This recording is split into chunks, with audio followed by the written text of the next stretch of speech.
Bonjour et bienvenue sur Isobourse. Vendredi 28 septembre 2018, l'indice CAC 40 a terminé la semaine sur une note stable, le mois de septembre 2018 en hausse de 1,6% et le troisième trimestre 2018 sur un gain de 3,2% à 5493 points. Alors après 2 semaines consécutives de hausse, le CAC 40 a tempéré son optimisme, ne parvenant pas à s'affranchir de sa résistance majeure malgré une incursion cette semaine au-dessus des 5500 points.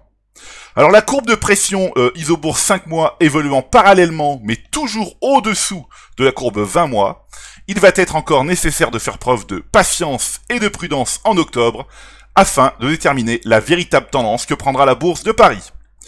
Alors jetons maintenant un œil au palmarès du SBF 120, à commencer par les plus fortes baisses sur le mois écoulé. La plus forte baisse revient ici à Triano. Donc, vous voyez les plus rigoureux qui sont patiemment restés à l'écart des valeurs comme Triano, Altran, Genfit ou encore Target, ont évité de lourdes pertes. Ces 4 valeurs, ont un point commun, notamment des courbes mensuelles de pression isobourse baissière depuis plusieurs mois. Alors ici Triano, Triano, un signal baissier validé en juillet 2018, donc fin juillet 2018. Le signal a mis fin à une position donc haussière débutée en septembre 2016 avec un gain de 100%.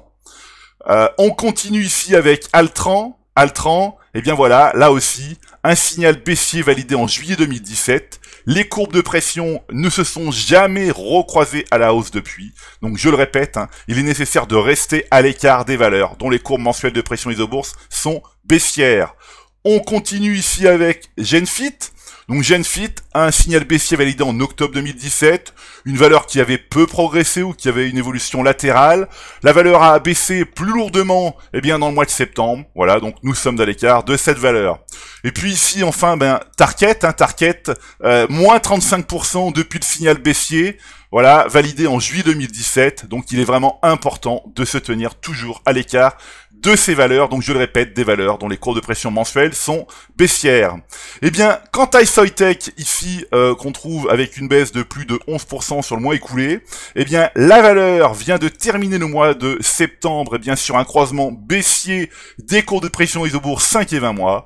Elle est donc désormais à vendre après un parcours haussier de plus de 300%, un parcours haussier débuté en juillet 2016.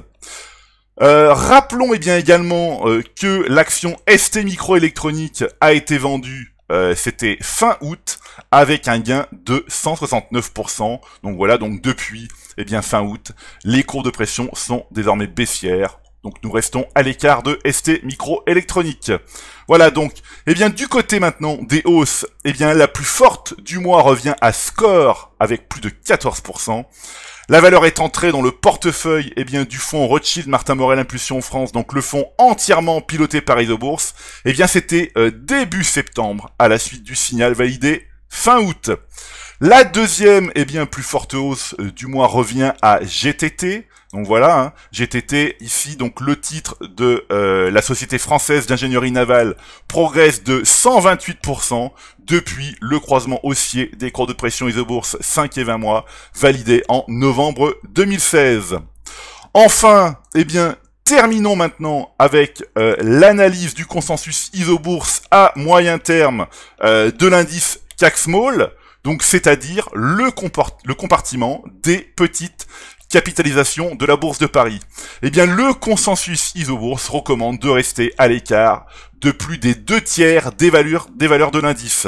Alors, dans les signaux de vente récents, donc c'est-à-dire dans les signaux de vente validés, fin septembre 2018, on trouve ici la valeur Mersenne. Donc en fait, on va ouvrir le graphique.